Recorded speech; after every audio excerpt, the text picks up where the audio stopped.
Hey everybody, it's Luke from Loop and Larry, Guardians of Geek. This week's show, power-packed with news. Plus, we're going to be talking about the 1989 movie Batman. And Larry, what are you doing? I'm Batman. You are not Batman. Oh, I'm Batman. No, seriously, you are not Batman. 100% Batman. All right, okay, if you think you're Batman, then you must love bats. Oh, bats, yes, bats. Okay, release the bats. Bats? Bats! Bats!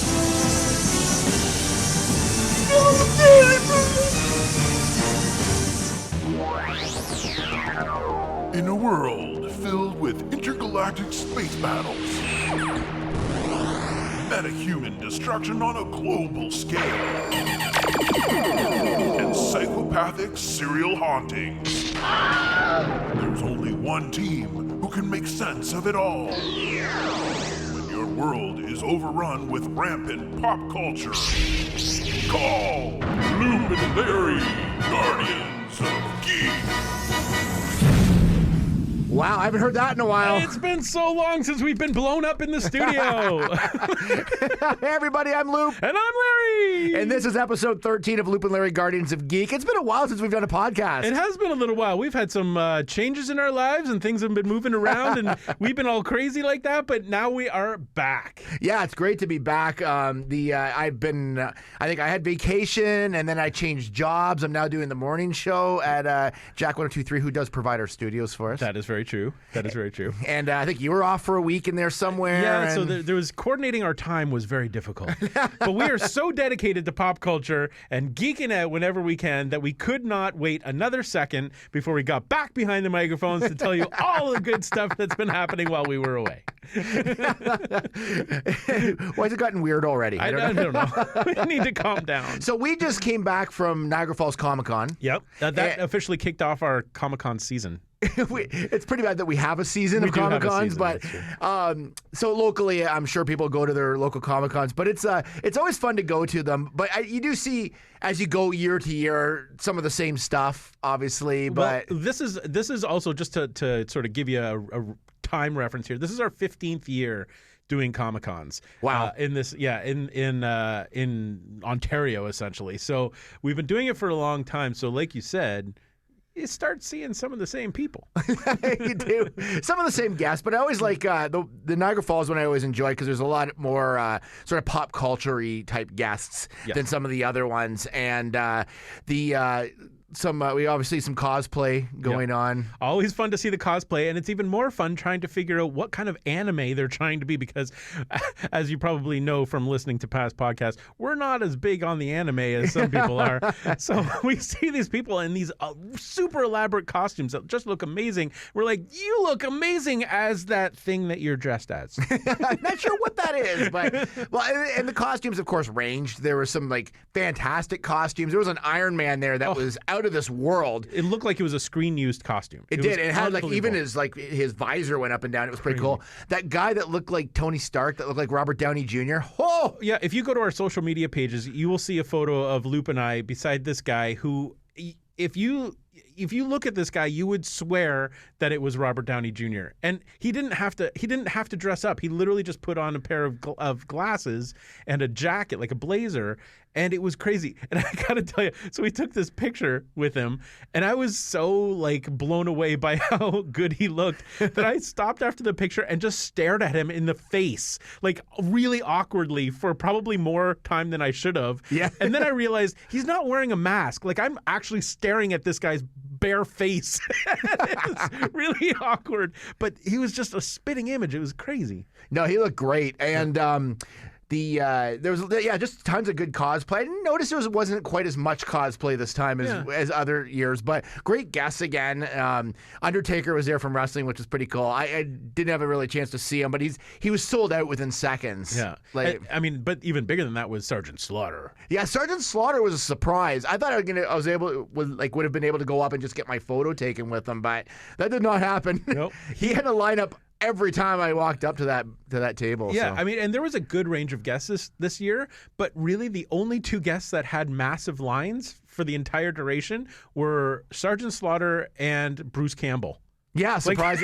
Well, Bruce Campbell's no surprise for sure. No, but I mean, it was crazy. But considering the other big guests that were there were three of the main stars of The Office. Yes, you had Oscar, Meredith, and Creed. Yeah, who were all there, and I thought that was going to be the big draw.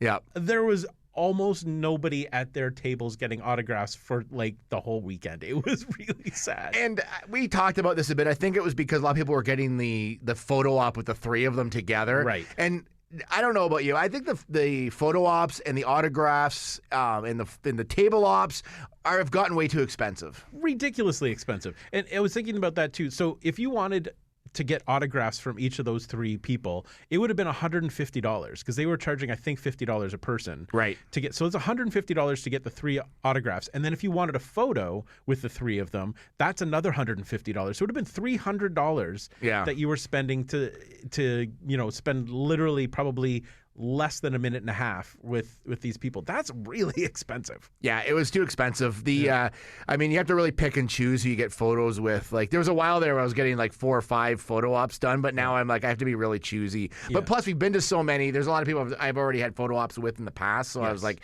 I thought, I can skip. Yeah. Now, we did do the photo op with the office staff. Or the office staff. My God. So awkward. So we waited in line. So there were 3 of us. We have a friend, Andrew, who joined us in this photo line. And we were in line for probably 15 minutes or so. So it gave us enough time to figure out how we were going to orchestrate this photo. Well, the problem is you're in line so long, then you start thinking, okay, yeah, we're going to get up there and we want to have a cool picture, but how are we going to do this so it's not just a bunch of like a big line of people, right? So we talked about this and we actually choreographed it. We said, okay, Larry, you're going to stand to the left side. Andrew, you're going to stand to the right side. Loop, you're going to go down on one knee right at the front and just be down there. And it's going to look really cool and everything. So we had this so well choreographed. And then it was time for us to go in there. And then we did not factor in the moment that you see these people and you want to shake their hand and you want to say hi. Well, there were 3 of us and 3 of them. Yeah. So for probably 20 seconds, there was literal insanity, like mass chaos in this room because there was like hands flying everywhere, shaking people's hands and how you doing? How you doing? It was just like full on chaos. I think I might have shaken your hand by accident. I don't know. I think I gave Andrew a hug. I don't know how that happened. And if you've never had a photo op, it is like herding cattle. Like it's literally you walk in. You stand beside the person. You may have time to say hi for a second, and then it's snap. You're out. Like it's because they've got lines of sometimes like 200-300 people that you got to get through. And if everybody took 5 minutes to say hi and whatever, you'd be there forever. So they fly through these people. So we knew that was a factor. Yes. You got the handshakes. Plus, these are stars. You get up there and you get a little starstruck. Yeah. You're right in the face of these people that you've watched on TV for 9 seasons or whatever it was they're on. Yeah. And you're like, whoa, it's like they're right here. And so it's like, okay, yeah, we got to get back into business. And I think we did a pretty good photo. We did. It actually worked out. And we snapped back into reality when the handler who was standing beside the camera person was like, okay, come on, we got to move this along. Stop doing that. Let's go. Yeah, I know. We're like, oh, right, we've got a photo. Well, you can also check out our photo as well on our socials for sure. Yeah, so it actually worked out. What we had choreographed in line actually did happen, but it was such a blur that I can't even believe that any of us made it through there. Well, one of the things about the Comic Cons too, it's a lot of it's about your past, about the retro things that have gone on in the past. But what's happening now is what we're about to talk about. So here's our news. Happening right now, we're watching several stories around the world. Nothing's riding on this except freedom of the press and maybe the future of the country. No more paranoid on-air rants about the supernatural. Here's what's making news. All right. That makes me laugh every time. It's just so funny. All right, we usually kick it off. We haven't been on for a while, so I'll just explain. We go through movies, we go through TV, we go through all the other sort of pop culture things. And Lawrence, you lead through. Okay, so we'll start off like we usually do with the movie news. There's a fair bit this time, so let's start right at the beginning. What do we got? James Wan, who is famed director in the horror genre, is taking on Mortal Kombat again. So rebooting the whole Mortal Kombat thing on the big screen, which I think is kind of cool. There's a lot of material to be mined out of the Mortal Kombat for sure. Treasure box. and with the sort of the like special effects they have now as compared to then. You could probably use some pretty wicked fight scenes, I'm assuming. Absolutely. Between them. And I mean, I have to say, I'm actually a bit of a fan of the original. I quite liked it. Yeah. I thought it was a really good movie. So I'm kind of excited about If you've that. watched the new Black Mirror season, I've watched the first episode, and there's a very like Mortal Kombat-y section in it if you haven't seen it. So. Okay, I haven't yet, so don't spoil it for me. Okay, and speaking of rebooting, Ghost Rider. Because we all missed the Ghost Rider franchise, the Nicolas Cage Ghost Rider franchise is coming back to the big screen. The producer of this new series has purchased the comic book rights to make a number of movies. So they're not looking at just one movie. They're looking at a franchise. Right. A Ghost Rider franchise. So, I mean, as long as they cast the Ghost Rider properly, it could be kind of cool. Because they're also doing a series on Hulu as well, Yes. like a Ghost Rider series, and that's going to star the same guy. I think his name's Gabriel Luna, who played Ghost Rider in S.H.I.E.L.D. So they've actually it's more of a sort of an adult take. That's why it's going to be on the Hulu channel, which Disney also owns. Yeah, I believe so, yep. Yeah, so they're doing that, which should be pretty cool. I'm kind of looking forward to that. That's going to be awesome. And they're going to do a Damien Hellstrom show as well, which he's supposed to be the son of the devil, but he's kind of a cool, like, millennial sort of son. But anyways, it should be pretty cool. Cool. So that is coming. So that'll be interesting. All of these old things are becoming new again. What else do we have? John Wick 4. You may or may not have heard, has already been greenlit. And it was actually greenlit, I think, the day that John Wick 3 came to theaters. Nice. So it's coming out May 21st, 2021. So you can literally mark your calendars to the day when John Wick 4 is going to be hitting the theaters. Remember when movies just sort of came out and you're like, oh, this movie's coming out. Now we know movies so far in advance and dates so far in advance. It's just like you're always building towards the next dates. But I've never seen any of the John Wicks. What? Yeah, I just Seriously? never have. Yeah. Okay, we gotta, before our next podcast, I'll try to get into We're going to sit you I'll down. try to get into a Wick. You need before. to get into the Wick. I just one of those movies I just saw and it's like, oh, it looks kind of cool. And then all of a sudden there was a 2. Yeah. I'm like, oh, now I got to go back and watch 1. And then 3 came out. I'm like, oh, now this is a whole thing. Now you've really got to spend some time. To me, it is on par with Mission Impossible. Yep. And the James Bond movies. It's full on action. So it's not it's in that same genre, but it is so smart and the action is so unbelievably cool. Right. And Keanu Reeves has finally found a role that totally suits him. So he's not, a Bill and Ted. He's not, Stone Surfer dude. Yeah. He totally buy that he is John Wick, and it is exhilarating from start to finish. So when I saw that they've already greenlit number 4, I was like literally cheering out loud. That's awesome. Okay, I'll check them out. Yeah, 100%. Okay, so now we're moving into some more current things. Pixar has released the trailer for their next movie, which I know Loop is anxiously going to be... I love a good Pixar movie. going to be standing in line for, called Onward. And it's the story of 2 elf brothers who feel like magic has disappeared from the world. So they're setting out in their VW magic bus to find the magic that's left in the world. So is this Elf from like the TV show Elf? Not Alf. Oh, elves. Oh, okay. No, I actually watched a trailer and I'm like, I kind of giggled a tiny bit during it. So this one has potential because it has a lot of sort of D&D type references in it. It's a lot of unicorns, a lot of dragons. The unicorns in the garbage can made me laugh. That was pretty funny. That's pretty funny. Okay, so I'll give this one a chance. You might actually sit down for a Pixar movie in the theater. We'll see how that goes. Oh, okay. But it is coming. Okay. Big news from the Jurassic World front. Dallas Bryce Howard has confirmed that Laura Dern and Sam Neill will be in the next movie. So that's kind of cool.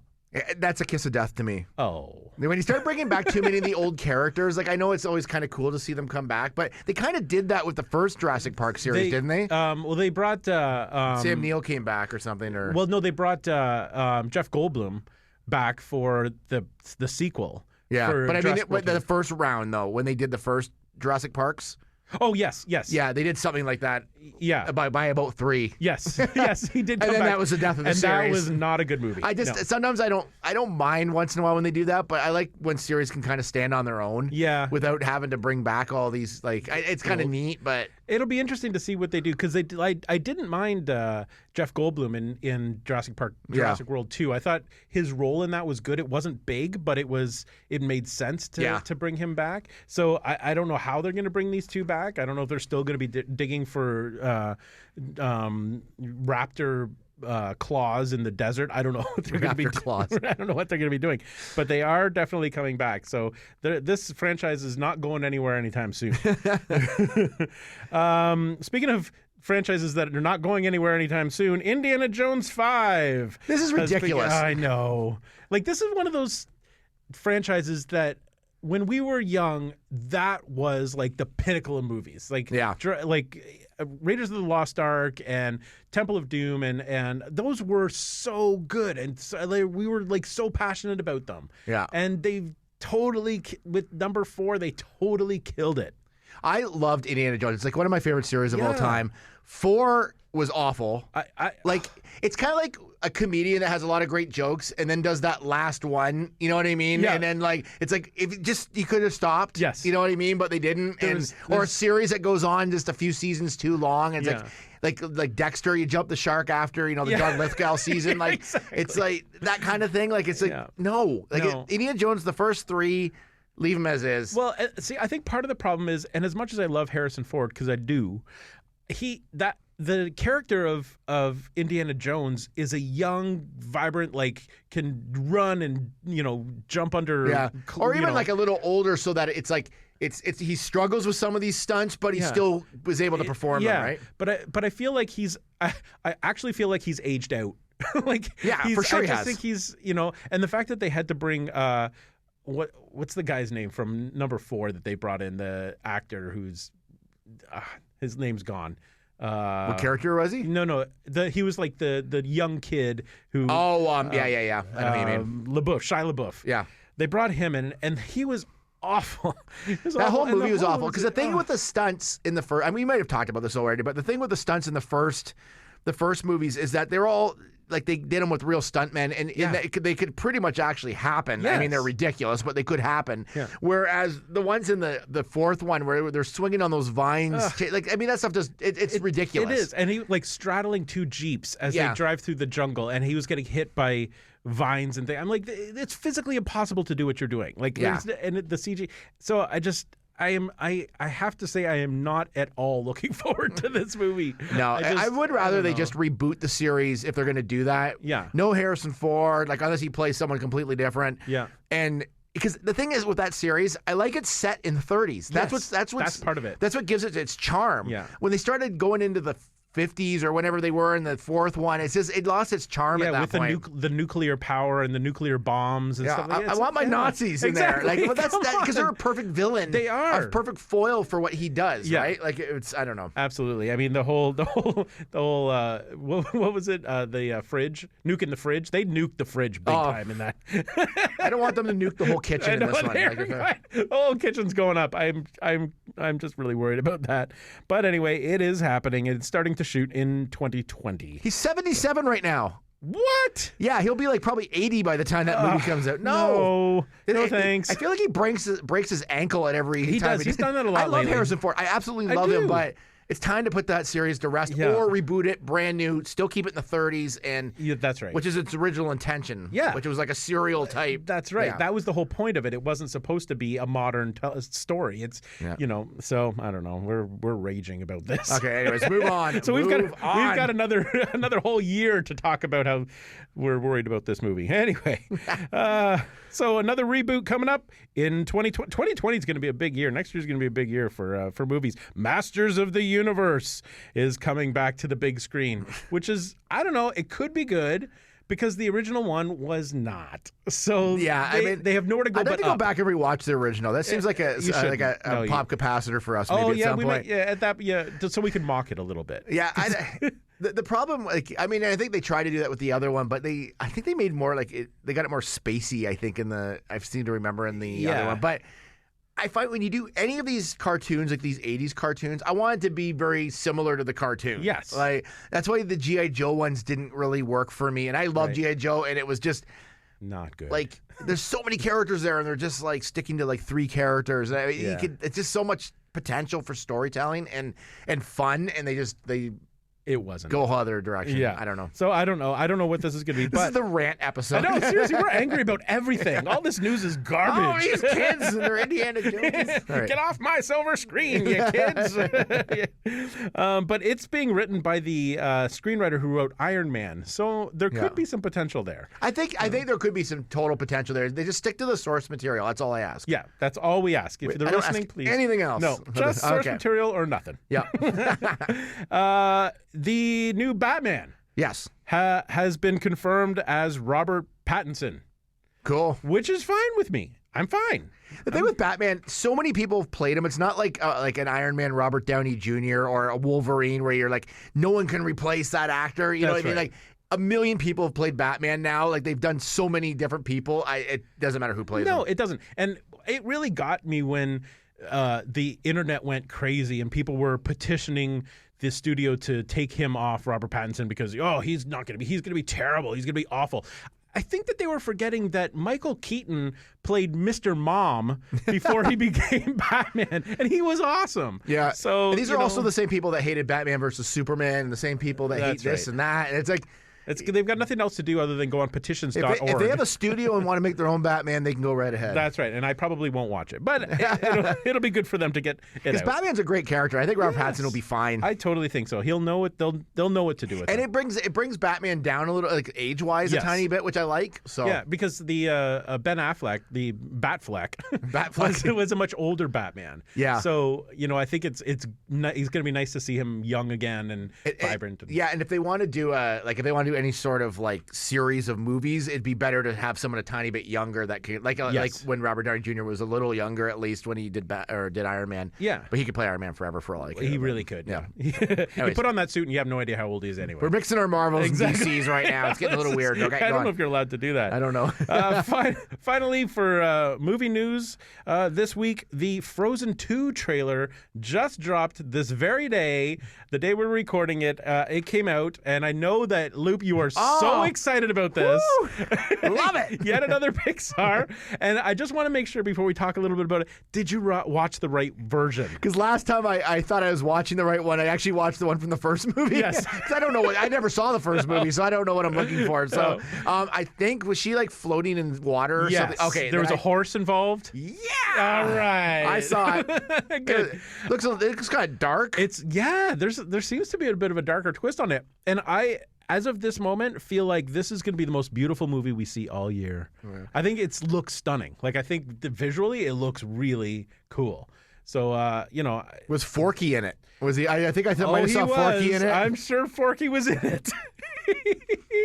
I don't know. Forky's going to be in everything from now on. I don't want just Forky in because- it, or Sporky or whatever his name is. I don't know what Just his name is. because you love him so much. Okay. So that's what we've got for movie news. We're going to move on now to TV. All right, you ready? I'm ready. Okay, this is big for me. Okay. This first one we've got is big because when I was young, I was 10 or so. A little Larry. Little Baby Larry. Larry. Was a baby Larry. When I was 10 or so, a little movie came to the cinemas that I watched, I would say probably at least 5 or 6 times in the theater, called The Dark Crystal.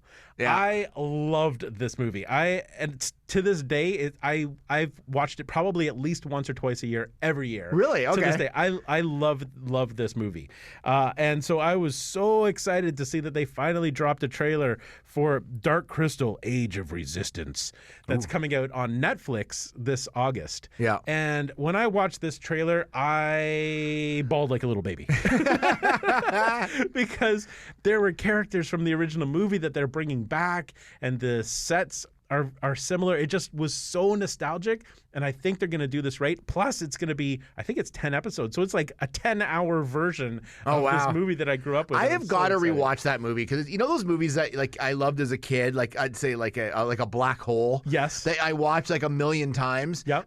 But I've literally not seen Dark Crystal in probably like 25 years. Oh, is that right? Yeah, but I remember at the time I watched it and loved it. Yeah. I just never went back. I just never went back. No, well, now's the time because this Age of Resistance is going to be the best thing you've ever seen in your life. Okay. Mark my words. It's going to be good. It kind of sounds like a Star Wars like. It kind of The does title. the Resistance, Yeah. and I'm a little bit surprised they went with that, but they did. And I'm okay with it because Right. it's the Dark Crystal. Let's do it. All right. Also, we've got Magic: The Gathering, an animated series for Netflix. I've never played Magic the Gathering. Have you played Magic the Gathering? No, I think my son did for a little bit. He got a little bit into it, but Yeah, it's like, it seems like Netflix is going with the a lot of the fantasy genre now. I mean, Yeah. it looks like Magic the Gathering is going to be not like Dark Crystal, but in that same like. and they even have the realm of- Growling or whatever his name is, or Groaning, or Yeah. whatever. I can't remember how to say his last name, but anyways, they have that series too, right? Like Yeah. that's set in the medieval sort That's of. right. like- So they seem to have found Graining, like is that Graining? Yes, Yeah, that's it. Matt Graining. I know I get it eventually if I said enough weird versions of it. One of them will stick. Yeah. So yeah, that's also coming out, which is going to be very interesting because that's a game that I've always found intriguing, but I've never played it. So maybe watching the show, it'll be something I'm interested in. Yeah, I feel like Netflix is trying to like jump on a lot of like kind of trendy sort of or post trendy things. Yes. Because they're going to lose a lot of the Marvel stuff, Yes. so they have to jump on these type of things to make sure they've got them all secured. So Yeah, and the whole fantasy thing, just to Yeah. This will be the Netflix niche. Yeah. Is all of this, so I'm okay with that. I Yeah. will stick with it. Now from the file of did anybody ever actually ask for this to happen comes Punky Brewster, the sequel. What? Punky Brewster? Who in the world was clamoring for a Punky Brewster reboot? I have no idea. But it's happening, and it's going to star Soleil Moon Frye as Punky Brewster. There you go. So I apparently she does a lot of voice work. Yes. And that. So yeah, I don't know. It's like, I mean, I assume it's going to be on like a Nickelodeon or something. It is. Yeah. So yeah, it's Nickelodeon that's producing it. Oh, sorry, no, that I don't know. I don't know that for sure. I don't know exactly. But it seems where like a it's gonna Disney go, but Channel it type does- thing. So she's a mother of 3 kids or something, and Yeah. then she a single mother. Yeah, and then she befriends a girl that's much like her as like Like a younger Punky Brewster. Yeah. So I feel like pesky Brewster. Pesky Brewster. I feel like that's going to be the setup to season 2, where the original Punky Brewster's out and they've just passed the torch to Pesky Brewster. Yeah. Yeah, I feel like that's what's happening. But anyway, so I guess this falls into the whole Full House reboot genre. Yep. All these shows, but really Punky Brewster, it's like As long as nobody pays for their kids to get into college, we're all good. You're gonna be on for years. And of course, I'm waiting for the Webster reboot, because I assume that's coming too. So we've got that. And speaking of sort of reboots, even though the show is still on the air, SpongeBob is getting a prequel TV show. Yep. This is from Nickelodeon. Yeah.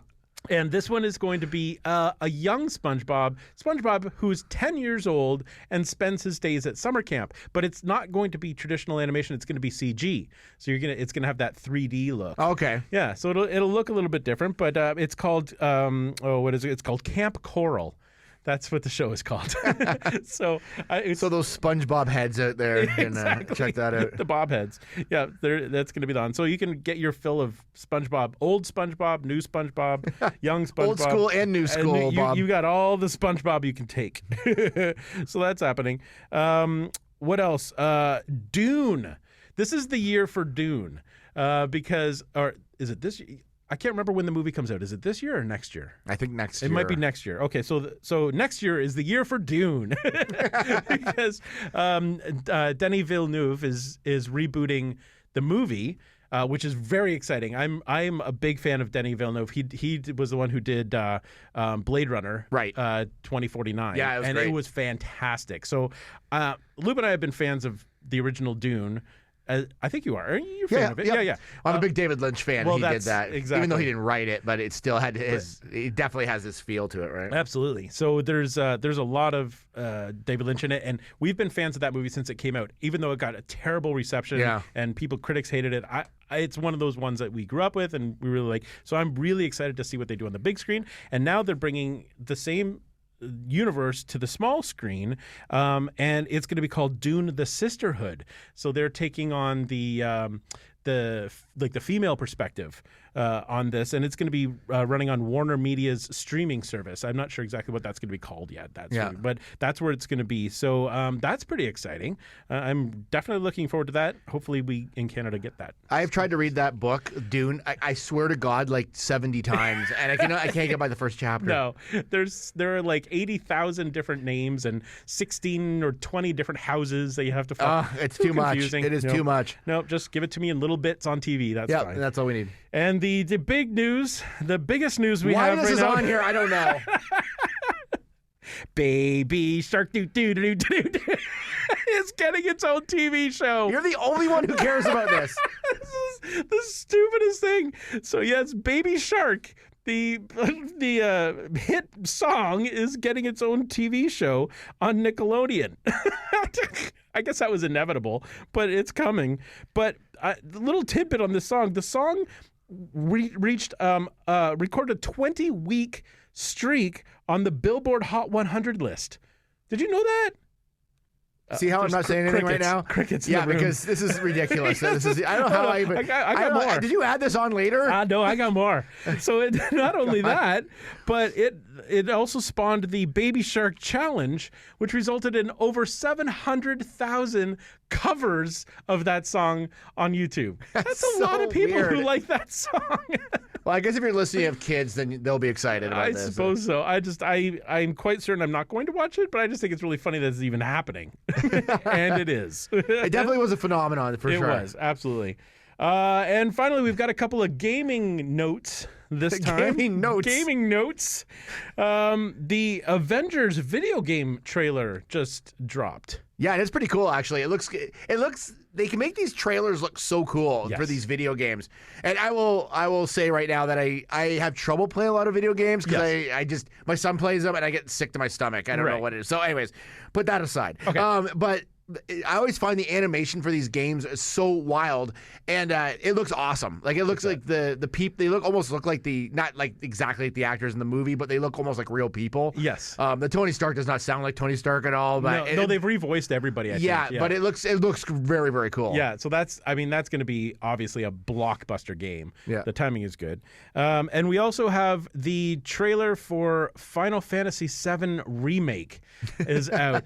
And I got to tell you, this for me is the game to end all games. I played Final Fantasy VII back in the 90s. I went through it at least twice in full, and each time it takes 60 hours. So Right. there's 120 hours I've devoted to this game. I loved this game. So I cannot even tell you how excited I am for this reboot. And the trailer came out and the music started playing and I just lost it. It's so good. So that's actually officially happening, and I'm pretty excited about that. So there's a lot of big stuff coming. I love how video games have trailers, and the trailers always look amazing. Yes. as well. But you can't go wrong with a good trailer. you can't. I wish Pac-Man should have had a trailer. They really back in the day. Asteroids. Yes. Or at least they should make one now. Yeah. For that and make See if they can do reboot using the those trailers. graphics. Yes. I bet you it would be amazing. I'd watch it. Well, I think it's time to jump in the old Pop-Capacitor. Yeah, well, let's take a walk over to it. It's a nice All right. night. We can go for a drive. Back in time. All right. 88 miles per hour! And go. Run. And we're back.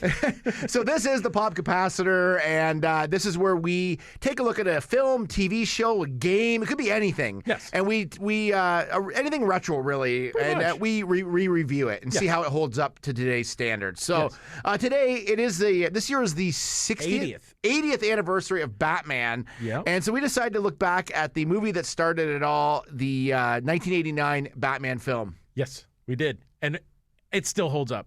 End of story. We're done. Okay, that's the show. Thanks, and, everybody. So give me a tiny bit of background on Batman. Obviously it's had a very long history. It's been around for 80 years, but on the screen, it's been around since, I believe it was in the 1940s is when they started running the Batman serials in movie theaters. And at that time, Batman drove an Oldsmobile and With an Aruga horn. yeah, oh, Batman is coming. Yeah, Batman's here. Yeah. See? But that was a long-running serial in the theaters. So he's been out there on the big screen for quite some time.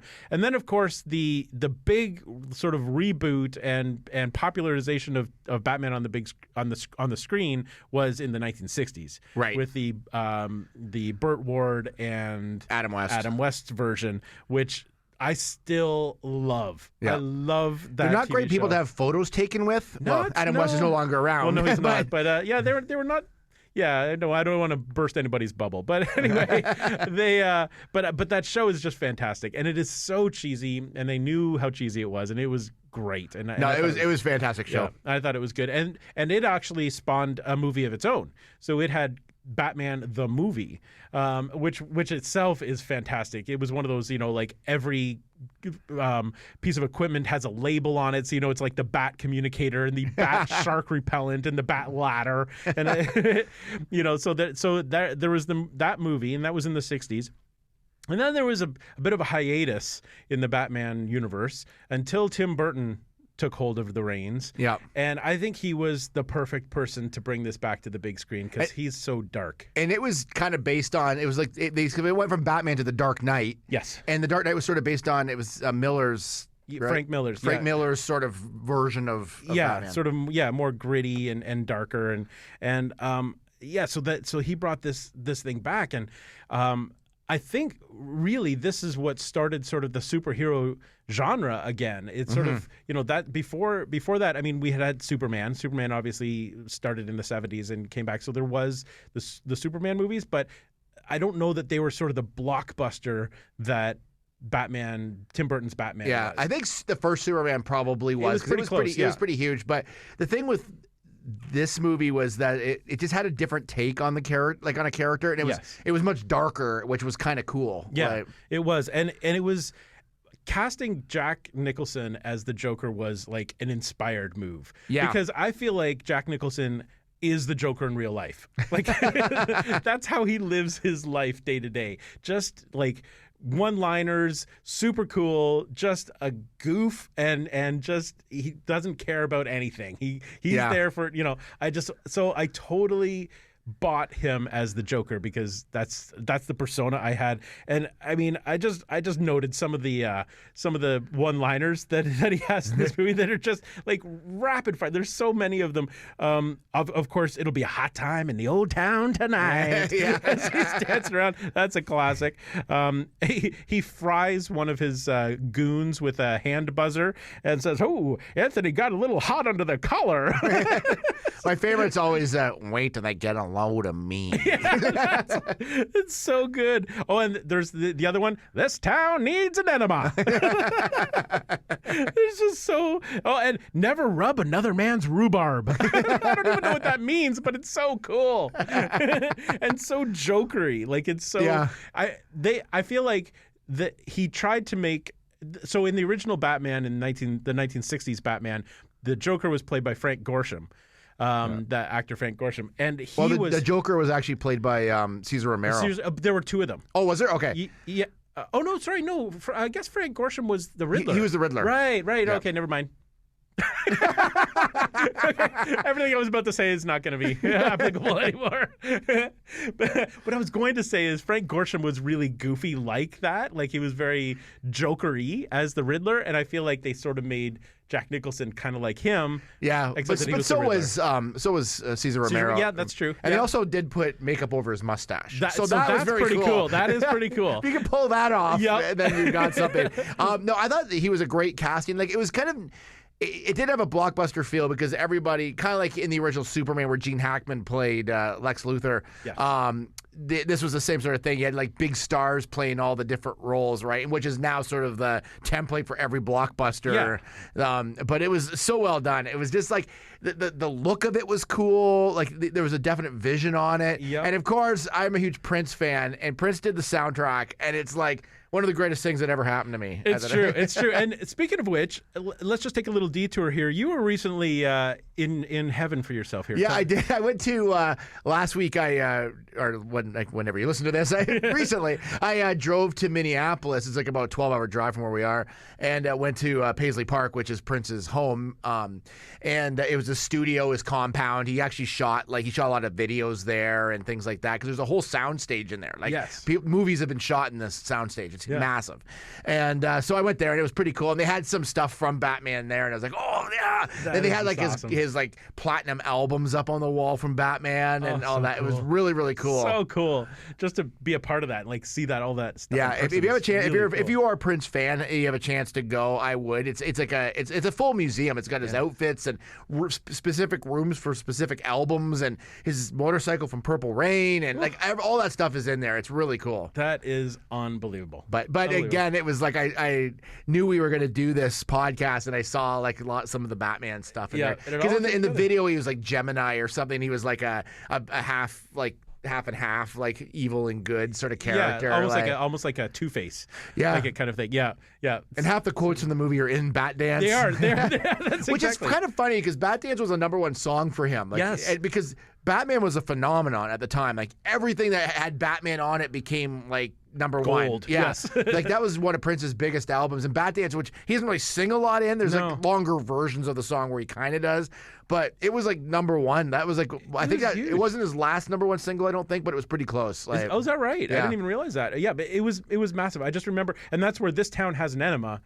Why that sticks in my head, because that was like one of the main lines from the song, and you heard the song so much, the BATDANCE, that this town needs an enema. It's just stuck in your head. I think Cream might have been his last number 1. Oh, is that what it was? Sure. Yeah, either that or Most Beautiful Girl in the World. I can't remember one of those two. One of those two, but yeah, it was pretty cool. So it was so cool for me as a Prince fan for him to do this soundtrack. He was so excited to do it, and it added a lot to the scenes that his music was used in. But obviously, Danny Elfman did the main sort of theme of Batman. He did. And he, again, because he works with Tim Burton so much, they had this whole very dark atmosphere that they created. Yeah. And it really fit. And it was I think it was like it was probably the first really dark superhero movie that anybody had seen, because Superman wasn't really dark. No, not at all. So this was like a totally brand new take on comic books that nobody had ever seen before. Yeah. And it was cool too. But you were talking about how it looked. You can't really tell what year this is happening, because it looked like it was from like the 40s. Yeah.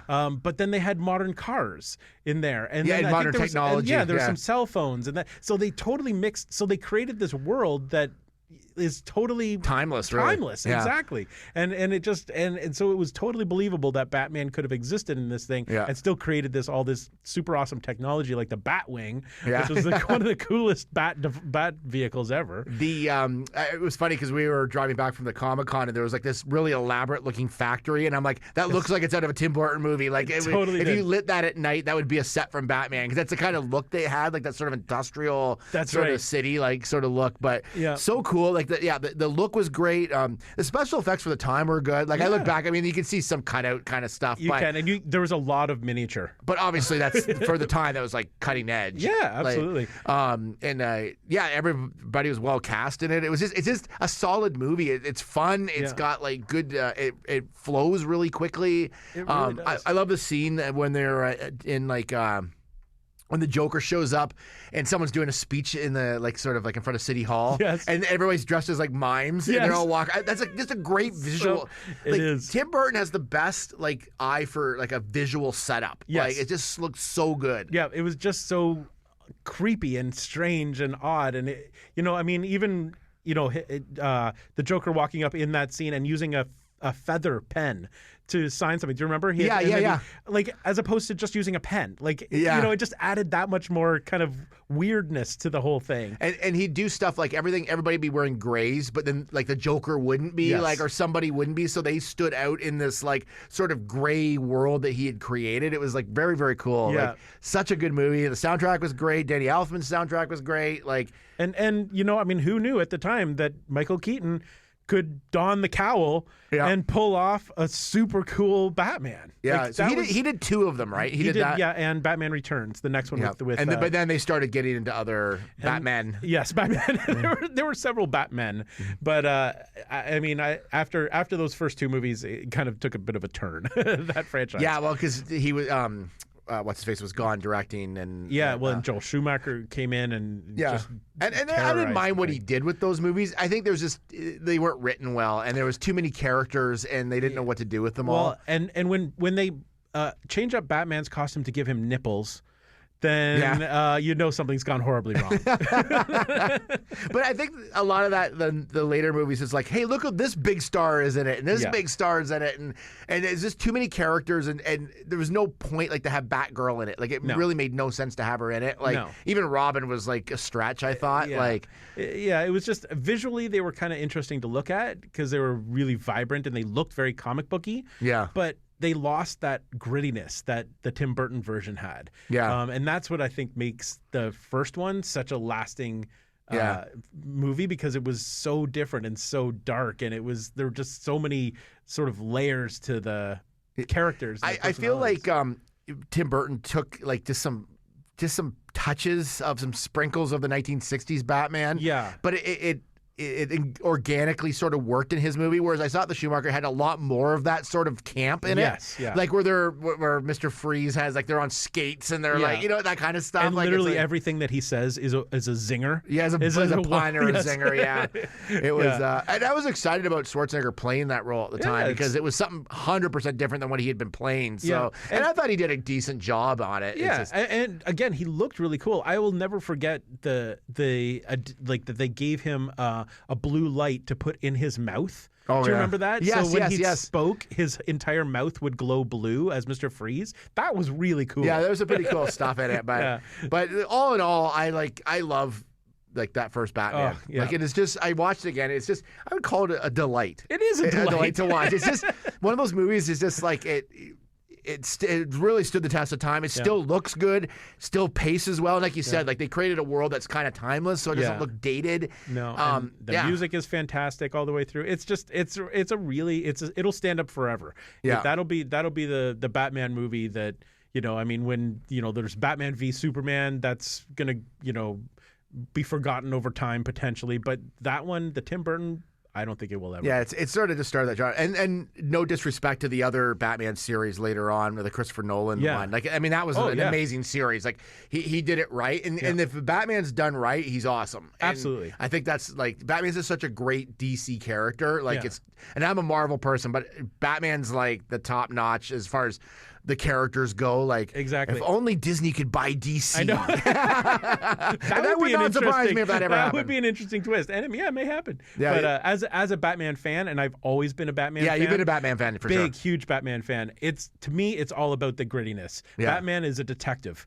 First and foremost, that's what he is. So yeah, that's right too. Yeah, he's a detective.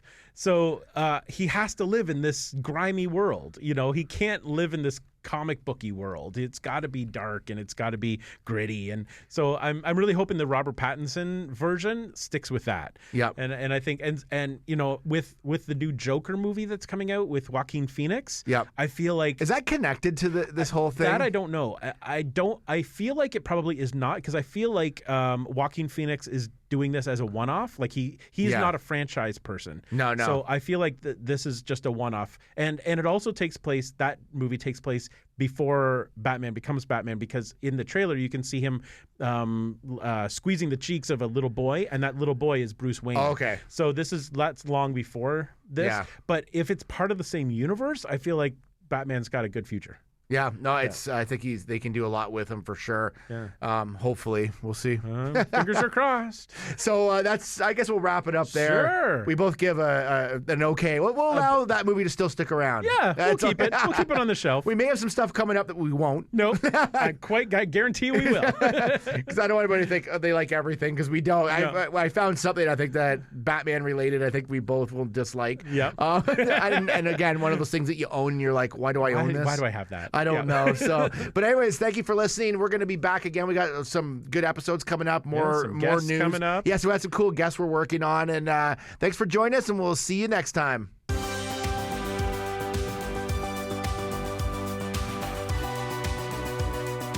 Produced by Matthew C. Loop and Lawrence Simner. A Loop and Larry production. Bueller. He likes it. Hey, Mikey. Bueller. Bad news. Fog is getting thicker.